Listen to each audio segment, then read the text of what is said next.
विद्यार्थी मित्रों તમે આગળના લેક્ચરમાં ગુણોત્તર વિશે પણ શીખી ગયા, તેના દાખલા પણ ગણ્યા અને પ્રમાણ વિશે પણ શીખી ગયા. હવે આપણે વ્યવહારિક દાખલા ગણવાના છે કે એટલે કે એકાત્મક દાખલા. એનો આપણે પહેલો દાખલો જોઈએ કે રસના 6 ડબ્બાની કિંમત કેટલા રૂપિયા થાય છે? 210 રૂપિયા થાય છે. તો કે રસના 4 ડબ્બાની કિંમત કેટલી થાય? વિદ્યાર્થી મિત્રો તમે આવા દાખલામાં ત્રિરાશીનો પણ ઉપયોગ કરી શકો, પણ હજી તમે કેવા છો, નાના છો, એટલે તમારે આપણે એ રીતે દાખલા ગણવાના નથી. એક એક વસ્તુની પહેલા કિંમત શોધવાની છે. તો શું છે કે રસના 6 ડબ્બાની કિંમત કેટલા રૂપિયા આપી છે? આપણને 210 રૂપિયા આપી છે. તો પહેલા આપણે લખીએ કે 6 ડબ્બાની કિંમત કેટલા રૂપિયા છે? 210 રૂપિયા. તો આપણે કેટલા ડબ્બાની શોધવાની? પહેલા એક ડબ્બાની. તો કે એક ડબ્બાની કિંમત કેટલા થાય? તો કે એક ડબ્બાની કિંમત બરાબર 210 ભાગ્યા શું કરવાનું? 6. તો કે 210 ભાગ્યા 6. 3 તો શું થાય? 6 અને 3 સત્તા 21 એટલે 70 બેધા 70 ભાગ્યા 2 કરો એટલે કે 35 રૂપિયા. તો કે એક ડબ્બાની કિંમત કેટલા રૂપિયા થાય? 35 રૂપિયા છે. હવે આપણે એવા કેટલા ડબ્બા લેવા છે? 4. તો કે 4 ડબ્બાની કિંમત બરાબર શું થાય? એક ડબ્બાની કેટલી છે? 35 રૂપિયા. અને 35 રૂપિયા શું કરી નાખવાનું? 4. તો 35 અને 4 નો ગુણાકાર કરી આપણે 4 45 ને સ્કૂલ બધી એક 4 કરી 12 એટલે 14. કેટલા રૂપિયા? 140 રૂપિયા થાય. યાદ રાખો આપણને શું કીધું હતું કે 6 ડબ્બાની કિંમત કેટલી છે? 210 રૂપિયા છે, બરોબર? એટલે આપણે કેટલા ડબ્બાની શોધી? પહેલા એક ડબ્બાની. 6 ડબ્બાની કિંમત 210 રૂપિયા. તો કે એક ડબ્બાની કેટલી? તો 210 ભાગ્યા શું કર્યું આપણે? 6 એટલે કેટલા રૂપિયા આવ્યા? 35 રૂપિયા. આપણે કેટલા ડબ્બાની શોધવાની છે? તો કે 4 ડબ્બાની. તો કે 35 ભાગ્યા 4 એટલે 140 રૂપિયા. ઉદાહરણ 12 છે કે 1 બાય 5 લિટર પેટ્રોલમાં 220 કિલોમીટરનું અંતર કાપે છે. તો કે 1.5 લિટર પેટ્રોલમાં કેટલું અંતર કાપે? હવે આપણે શું કીધું છે કે 5 લિટર પેટ્રોલ હોય ત્યારે કેટલું અંતર કપાય? 220 કિલોમીટર. તો આપણે પહેલા કોનું શોધવાનું કે 1 લિટર પેટ્રોલમાં કેટલું અંતર કાપે, બરાબર? તો કે 1 લિટરમાં કેટલું અંતર કાપે? તો શું કરવાનું? 220 ભાગ્યા 5. તો કે 5 ચોક 20 અને 5 ચોક 20 એટલે કે 44. તો કે 1 લિટર પેટ્રોલ હોય તો કેટલું અંતર કપાય? 44 કિલોમીટર અંતર કપાય. હવે આપણને શું કીધું છે કે જો 1.5 લિટર હોય તો કેટલું કપાય? તો કે 1.5 લિટર હોય તો શું કરવાનું આપણે કે 44 ગુણ્યા 1.5. તો 1.5 ને શું લખાય? 15 લખવો છે એમાં શું થાય? 10. તો 5 ગુણ્યા 10 અને 5 તરી 15. તો કે 22 તરી 66 કિલોમીટર. તો કે જો આપણી જોડે 1.5 લિટર પેટ્રોલ હોય તો કેટલું અંતર કપાય? 66 કિલોમીટર અંતર કપાય. ઉદાહરણ 13 છે 105 પર બીડિયાની કિંમત ₹35 છે. તો ₹10 માં કેટલા પર બીડિયા આવે? તો આપણને 105 પર બીડિયાની કિંમત કેટલા રૂપિયા છે? 35 રૂપિયા. તો આપણે કેટલા પર બીડિયાની શોધવાની? 1 પર બીડિયાની. તો કે 1 પર બીડિયાની કિંમત બરાબર શું થાય? 105 ભાગ્યા 35. તમે છેદો રેડો 7 પંચું 35. 5 10 ને 5 એકા 5 એટલે 7 કરીને 21. તો કે જો તમે 1 પર બીડિયું લો તો કેટલા રૂપિયા થાય છે? 3 પર બીડિયા 3 રૂપિયા થાય છે. તો આપણને એમ કહે છે કે 10 માં કેટલા ખરીદી શકાય? તો કે 10 ગુણ્યા 3 એટલે કે 30 ખરીદી શકાય. હવે જે સ્વાધ્યાય 12.3 નો પહેલો દાખલો છે કે 7 મીટર કાપડની કિંમત 294 છે. તો 5 મીટર કાપડની કિંમત કેટલા થાય? તો પહેલા આપણે કોની શોધવાની? 1 મીટર કાપડની શોધવાની. એટલે કે 294 ભાગ્યા 7. 7 તરી 21 7 ચોક 28 7 દૂ 14 એટલે કે 42 રૂપિયા થાય 1 મીટર કાપડની. આપણે કેટલા શોધવાના છે? 5 મીટરની. તો કે 42 ગુણ્યા 5. 210 રૂપિયા થાય.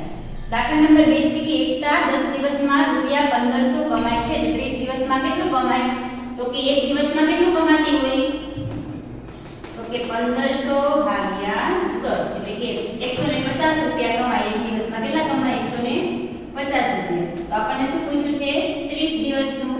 તો કે 150 ગુણ્યા 30 5 કરીને 15 દુ 30 15 કરીને 45 અને 2 મહિના લગાડો એટલે કે 30 દિવસમાં એ કેટલા રૂપિયા કમાય? 4500 રૂપિયા કમાય. આગળ છે દાખલા નંબર 3. શું કહે છે આપણને કે છેલ્લા 3 દિવસમાં 276 મિલીમીટર વરસાદ તો પડ્યો. તો આખા અઠવાડિયા દરમિયાન કેટલો વરસાદ પડ્યો હશે? આપણે એવું ધારી લેવાનું કે આખા અઠવાડિયા દરમિયાન રોજે રોજ સરખો જ વરસાદ પડ્યો હશે. તો કે 3 દિવસમાં કેટલો વરસાદ પડ્યો છે? 276 મિલીમીટર વરસાદ પડ્યો છે. તો કે એક દિવસ તો પહેલા આપણે શોધીએ. તો કે એક દિવસમાં કેટલો વરસાદ પડે? તો કે 276 ભાગ્યા 3 3 સત્તા 1 3 8 24 3 9 27 3 દુ 6. તો કે એક દિવસમાં કેટલો વરસાદ પડ્યો હશે? 92 મિલીમીટર વરસાદ પડ્યો હશે. 92 મિલી. બરોબર. તો કે આખા અઠવાડિયા દરમિયાન તો કે અઠવાડિયામાં કેટલા દિવસ હોય? 7 દિવસ હોય. તો આપણે શું કરવાનું કે અઠવાડિયા દરમિયાન તો કે અઠવાડિયા દરમિયાન એટલે શું આવે? રોજનો કેટલો વરસાદ પડે છે? 92. અઠવાડિયામાં કેટલા દિવસ હોય? 7 દિવસ. એટલે કે 92 ગુણ્યા 7. 7 દુ 14 નો ચોગડો વધી 1 9 સત્તા 63 ને 64. તો કેટલો વરસાદ પડે આખા અઠવાડિયા દરમિયાન? 644 મિલી. હવે આગળ જોઈએ દાખલા નંબર 4 કે 5 કિલોગ્રામ ઘઉંની કિંમત કેટલા રૂપિયા છે? 30.50 રૂપિયા છે. તો પહેલો દાખલો એવો પૂછે છે કે 8 કિલોગ્રામ ઘઉંની કિંમત કેટલા રૂપિયા થાય? તો શું આપણને એ પૂછે કે 5 કિલોગ્રામ ઘઉંની કિંમત કેટલા રૂપિયા છે? 30.50 રૂપિયા. હવે આપણે શું શોધવાનું? તો કે 1 કિલોગ્રામ ઘઉંની કિંમત શોધીએ પહેલા. તો કે 1 કિલોગ્રામની કિંમત કેટલા થાય? 30.50 ભાગ્યા 5. તો કે 5 6 30 5 એકા 5 બરોબર. તો કે 6.10. તો કે 1 કિલો ઘઉં લેવા હોય તો કેટલા રૂપિયા થાય? 6.10 રૂપિયા થાય. હવે આપણે કેટલા ઘઉં લેવા છે? 8 કિલો. તો 8 કિલો માટે શું કરવાનું? તો કે 8 ગુણ્યા 6.10 રૂપિયા. જો તમને આ રીતે ગુણાકાર ન આવડતા હોય તો આને 610 લખવું હોય તો છેદમાં શું મૂકવું પડે? 100. કેમ કે પોઈન્ટ પછી કેટલી સંખ્યા છે? 2 સંખ્યા છે. બરોબર. આ 0 0 ઉડી જાય. હવે આને 61 અને 8 નો ગુણાકાર કરીએ. 8 એકા 8 અને 8 6 48 છેદમાં 10 પોઈન્ટ કાપીએ એટલે 48.8 રૂપિયા. તો જો તમારે 8 કિલો ઘઉં લેવા હોય તો કેટલા રૂપિયા થશે? 48.8 રૂપિયા થશે. બીજો દાખલો છે કે રૂપિયા 61 માં કેટલા કિલો ઘઉં ખરીદી શકાય? તો અહીંયા જોઈ શકો છો કે 5 કિલો ઘઉં લો ત્યારે કેટલા રૂપિયા થાય છે? 30.50. તો આપણે બે વખત સરવાળો કરીએ 30.50 વત્તા 30.50 એટલે શું થાય? તો કે 61 રૂપિયા થયા. તો કે 30.50 રૂપિયામાં કેટલા કિલો ઘઉં આવે છે? 5 કિલો ઘઉં આવે છે. આ બીજી વાર 30.50 રૂપિયામાં કેટલા કિલો ઘઉં આવે? 5. તો કે 5 ને 5 10 કિલો. તો કે 61 રૂપિયામાં કેટલા ઘઉં મળે આપણને? 10 કિલોગ્રામ ઘઉં મળે. બરોબર. હવે છે દાખલા નંબર 5. છેલ્લા 30 દિવસમાં તાપમાનમાં 15 સેલ્સિયસનો ઘટાડો થયો છે. જો તાપમાનનો ઘટાડાનો દર એક સરખો હોય તો 10 દિવસ પછી કેટલા અંશનો ઘટાડો થશે? તો અહીંયા જુઓ તમે શું કહે છે કે છેલ્લા 30 દિવસમાં કેટલા ઘટાડો થયો? 15 સેલ્સિયસનો. 30 દિવસમાં 15 સેલ્સિયસનો ઘટાડો થયો છે. આપણે એક દિવસનું શોધવું હોય તો શું કરવું પડે? કે એક દિવસમાં થતો ઘટાડો બરાબર એક દિવસમાં થતો ઘટાડો બરાબર શું આવે? તો કે 30 ભાગ્યા 15. તો કે 15 દુને 30. તો કે રોજ કેટલા સેલ્સિયસનો ઘટાડો થતો હશે? 2 સેલ્સિયસનો ઘટાડો થતો હશે. હવે આપણને એવું પૂછ્યું છે કે 10 દિવસ પછી. તો 10 દિવસ પછી શું કરવાનું? 10 ભાગ્યા 2. તો કે 5 સેલ્સિયસ. તો 10 દિવસ પછી કેટલો ઘટાડો થયો છે? 5 સેલ્સિયસનો ઘટાડો થયો હોય. હવે દાખલા નંબર 6 છે કે રીના 3 મહિનાનું ભાડું રૂપિયા 7500 ચૂકવે છે. તો આખા વર્ષ દરમિયાન કેટલું ભાડું ચૂકવશે? હવે 3 મહિનાનું ભાડું કેટલું છે? તો કે 7500 રૂપિયા. તો આપણે કેટલા મહિનાનું શોધવાનું? 1 મહિનાનું. તો કે 1 મહિનાનું ભાડું બરાબર શું આવે? 7500 ભાગ્યા 3. તો કે 3 દુ 6 3 5 15. તો કે 1 મહિનાનું ભાડું કેટલા રૂપિયા હશે? 2500 રૂપિયા. કેટલા હશે? આપણને આખા વર્ષ દરમિયાન પૂછ્યું છે. આખા વર્ષમાં કેટલા મહિના હોય? 12 મહિના. તો વર્ષ દરમિયાન ભાડું કેટલું થાય? તો કે વર્ષ દરમિયાન ભાડું બરાબર શું આવે? 2500 ગુણ્યા 12.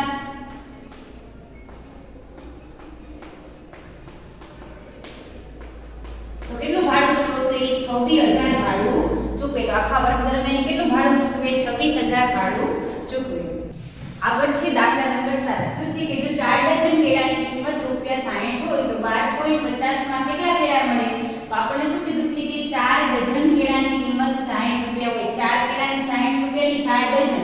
તો આપણને તો એ ખબર હોવી જોઈએ કે 1 ડઝનમાં કેટલા નંગ થાય? 12 નંગ થાય. કેટલા થાય? 1 ડઝન બરાબર 12 નંગ. તો કે 4 ડઝન કેટલા છે? તો કે 4 ડઝન એટલે કેટલા થાય? 12 ગુણ્યા 4 એટલે કે 12 ચોક 48 કેળા થાય. તો કે 48 કેળા છે કેટલા રૂપિયામાં મળે છે? 60 રૂપિયામાં મળે છે. તો 12.50 માં કેટલા કેળા મળે? તો શું કરવાનું? એક કેળાની કિંમત કેટલી થાય? તો કે એક કેળાની કિંમત બરાબર શું થાય કે 60 ભાગ્યા 48. અને આપણે 12.50 માં લેવાના છે એટલે કે ગુણ્યા 12.50. હવે આ 12.50 છે ને 1250 લખવું હોય તો છેદમાં શું મૂકવું પડે? 100 મૂકવા પડે. 0 0 ઉડી જાય. 12 ચોક 48, 12 પંચા 60, 5 દુ 10, 125 ભાગ્યા 8 એટલે કે 10 નંગ આપણને કેળા મળે. દાખલા નંબર 8 છે કે 72 ચોકડીનું વજન 9 કિલોગ્રામ હોય તો 40 ચોકડીનું વજન કેટલું થાય? તો આપણે આ ત્રિરાશીનો ઉપયોગ કરી શકીએ કે 72 ચોકડીનું વજન કેટલું છે? 9 કિલોગ્રામ. તો આપણને શું પૂછ્યું છે કે 40 ચોકડીનું વજન કેટલું થાય? તો કે 40 ચોકડીનું વજન કેટલું? તો કે 40 ગુણ્યા 9 અને ભાગ્યા શું આવે? 72. 8 9 72 9 ઉડી ગયા અને 8 પંચા 40. તો કેટલા કિલો થાય? 5 કિલો વજન થાય. દાખલા નંબર 9 છે કે રાજુ ₹150 માં 10 પેન ખરીદે છે અને મનીષ 7 પેન ₹84 માં ખરીદે છે. તો તમે કહી શકશો કે કોની પેન સસ્તામાં ખરીદી? તો પહેલા આપણે રાજુ માટે જોઈએ કે રાજુ છે 150 પેન કેટલા રૂપિયામાં ખરીદે છે? કે 10 રૂપિયામાં ખરીદે છે. તો કે એક પેનની કિંમત કેટલી થઈ? તો કે એક પેનની કિંમત બરાબર 150 ભાગ્યા 10 0 0 ઉડી જાય એટલે કે 15 રૂપિયા. તો રાજુએ જે પેન ખરીદી છે એમાં એક પેનની કિંમત કેટલા રૂપિયા થશે? 15 રૂપિયા થશે. હવે આપણે મનીષ માટે જોઈએ તો કે મનીષે શું કીધું છે કે 7 પેન કેટલા રૂપિયામાં ખરીદી છે? 84 રૂપિયામાં. તો આપણે એક પેનની કિંમત શોધીએ તો કે એક પેનની કિંમત બરાબર શું આવે? 84 ભાગ્યા 7. 7 એકા 7 અને 7 દુ 14. તો પેનની કેટલી પેન ખરીદી? એક પેન રૂપિયા કેટલા રૂપિયા થયા? 12 રૂપિયા. તો રાજુએ એક પેન 15 રૂપિયામાં ખરીદી અને મનીષે એક પેન 12 રૂપિયામાં ખરીદી. તો તમે કહી શકશો કોને પેન સસ્તામાં ખરીદી? તો મનીષે પેન સસ્તામાં ખરીદી. દાખલા નંબર 10 છે કે અનીશે 42 રન 6 ઓવરમાં કર્યા અને અનુપે 63 રન 7 ઓવરમાં કર્યા. તો દર ઓવરે કેટલા રન બનાવ્યા હશે? તો પહેલા આપણે અનીશ માટે શોધીએ. તો અનીશે શું છે 42 રન કર્યા કેટલા ઓવરમાં કર્યા છે? 6 ઓવરમાં. તો આપણે એક ઓવરમાં શોધવું હોય આપણને કીધું છે ને કે એક ઓવર દર ઓવર તો કે એક ઓવર બરાબર શું થાય? 42 ભાગ્યા 6 6 સત્તાને 42. તો અનીશે એક ઓવરમાં કેટલા રન કર્યા હશે? 7 રન કર્યા હશે. બરાબર. હવે અનુપ માટે શોધીએ. તો અનુપે 63 રન 7 ઓવરમાં કર્યા. તો કે 63 રન કેટલા ઓવરમાં કર્યા? 7 ઓવરમાં. તો આપણે કેટલી ઓવર માટે શોધવાનું છે? એક ઓવર માટે. તો શું આવે? 63 ભાગ્યા 7. તો 7 9 63. તો શું આવશે? અનીશે એક ઓવરમાં 7 રન કર્યા અને અનુપે એક ઓવરમાં 9 રન કર્યા. આગળ છે દાખલા નંબર 11 કે એક ગાડી 90 કિલોમીટર અંતર અડધી કલાકમાં કાપે છે. શું છે કે એક ગાડી 90 કિલોમીટર અંતર કાપવા માટે કેટલો સમય લે છે? અડધી કલાકનો સમય લે છે. આ ઝડપે 30 કિલોમીટર અંતર કાપવા માટે કેટલા સમયની જરૂર પડે? તો કે અડધી કલાક છે. 2 પૂર્ણાંક કીધું કે શું થાય? 2 દુ 4 4 ને 1 5. તો કે 5 ના છે હવે આ કલાકને આપણે મિનિટમાં ફેરવી દઈએ તો 5/2 ગુણ્યા 60. 6 5 30 એટલે 300 ભાગ્યા 2 એટલે કે 150 મિનિટ થાય. તો કે એક ગાડી 90 કિલોમીટર અંતર કાપવા માટે કેટલો સમય લે છે? 150 કિલોમીટરનો 150 મિનિટ સમય લે છે. તો કે 90 કિલોમીટર અંતર કાપવા માટે કેટલી મિનિટ લાગે? 150 મિનિટ લાગે. તો આપણે 1 કિલોમીટર માટે શોધીએ. તો કે 1 કિલોમીટર બરાબર શું આવે? 150 ભાગ્યા 9 9 9 નીચે 3 5 15 અને 3 તરી 9. તો કે 5/3. આપણને શું પૂછ્યું છે? આને આપણે મિનિટમાં ફેર 1 કિલોમીટર અંતર કાપવા માટે શું લાગે? 150 ભાગ્યા 90. હવે આપણે કીધું કે આ ઝડપે 30 કિલોમીટર અંતર કાપવા માટે.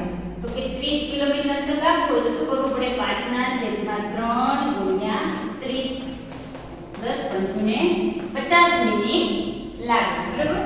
ચલો હોમવર્ક લખી લો છે. આપણે 12 છે ઉદાહરણ 15 નોટમાં લખવું. આભાર.